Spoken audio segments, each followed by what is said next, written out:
Hi, this is 10MinuteBible.com. We're looking at 1 Peter 3, 8 through 12.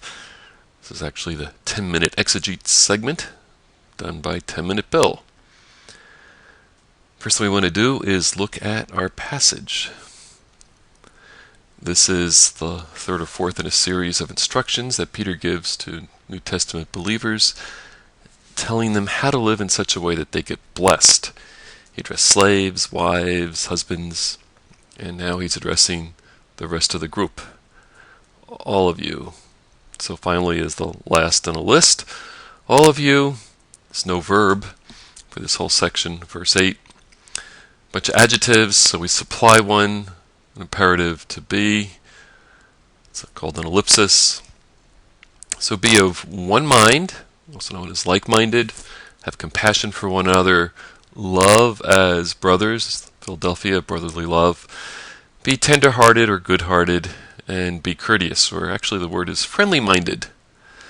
Now, for those of you who know what chiastic structure is, you might have spotted that. The two outside elements match up with each other, the next two match up, and the key idea here is love as brothers. So that should characterize the relationship of believers in the local church. Of course, if you're a girl, it's love as sisters.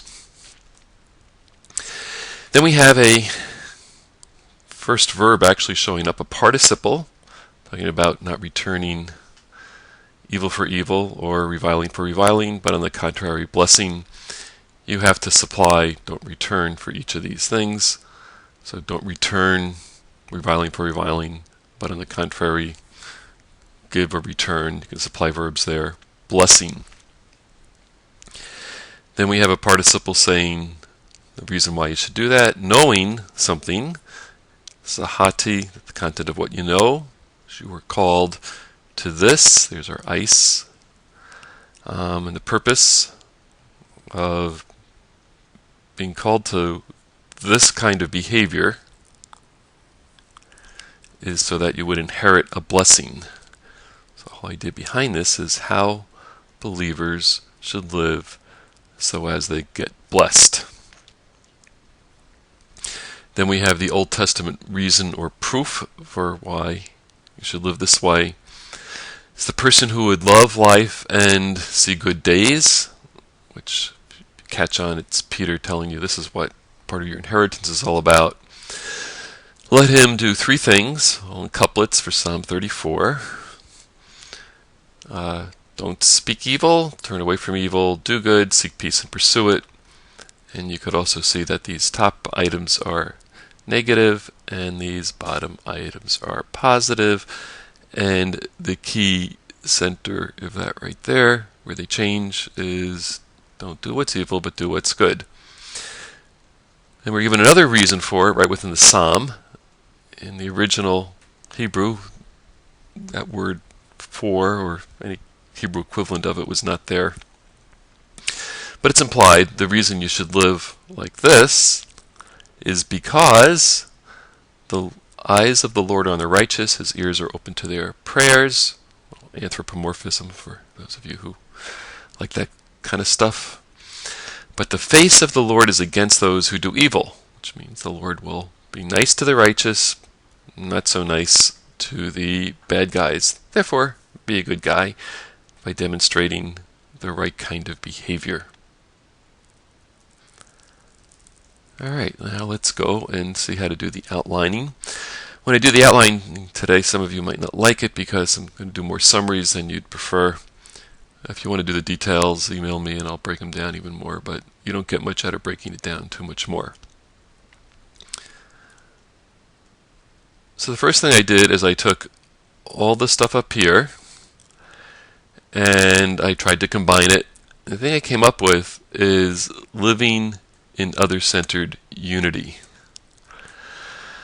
So you could say the manner in which all believers should live is an other-centered unity. That would be your summary of the manner in which it should live is like-minded, the manner in which it should live is with compassion, the manner in which it should live is with love, the manner blah blah blah. Or you could say the content of Paul's and Peter's instructions to believers is that they live X, Y, Z. But the net result is you're going to have the manner in which they should live is in a certain manner. So I should have had love in there, you should have had other-centeredness in there, and unity wouldn't have been a bad idea either. Okay, now the next piece is, what do you do with verse 9? You could continue the list. A bunch of other stuff you should do is don't return evil for evil, reviling, but instead you should bless people. And that wouldn't be bad. I chose to break it out on a separate outline point, and the reason for my choice was I have a participle verb coming in here, different form, it's not just a bunch of adjectives. He is going to elaborate on this concept of not reviling, but instead blessing when people do things that tick you off or annoy you or is mean to you. And you're also going to discover that this was the pattern that Christ had exhibited earlier. And this is the piece that's going to get elaborated upon in verses 10 through 12. Don't say or get angry with people. And the people you're most likely to get angry with are the people that you live with, that you're close to, because they do things that annoy you. Outsiders do things that bug you, but to really get under your skin, you have to know you well. So verse 9 is going to deal with that. So I said the result of living in Christ-like love and unity is that believers will even bless those who wrong them. So again, you could have broken this out into individual pieces. I chose not to. But it would be the content of Peter's instruction is don't return evil for evil, blah, blah, blah. All right, then we get to our Old Testament quote. Now we have the reason you should do this is because you know something. Perfect participle, you knew this and you continue to know this. Content of what you know is that you were called to inherit this behavior so you can inherit a blessing. So you should bless so you can inherit a blessing. The two are related. So if you wanted to break it down into small pieces, you know something. The content of what you know is that you were called. The thing to which you were called is to Christ-like love and blessing of those who wrong them. And now we have a hina statement, hina plus a subjunctive purpose. The purpose down here of believers being called to bless those who wrong them is so that they themselves may enjoy a blessing. And we're going to have the Old Testament reason you can do this. Starting with a 4, gives you reason. The one who would love life, see good days. So the one who should live righteously is the one who would love life and see good days. Someone should turn around from retaliatory evil and seek to do what is good and leads to peace. So I summarized all that stuff. And the reason for it all is because the Lord will bless those who live righteously, and he opposes those who don't. So to summarize that all up in my Roman numeral 1, the reason all believers should live in other-centered loving unity, particularly blessing when wronged, because that was the emphasis, is because they know that they were called to inherit their blessing or reward by living in such a Christ-like manner. So knowing that you have a future reward should affect your behavior.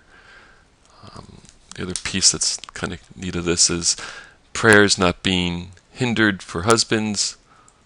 Goes right on to the Lord is open to the prayers of the righteous. All right, that's it for now. See you next passage.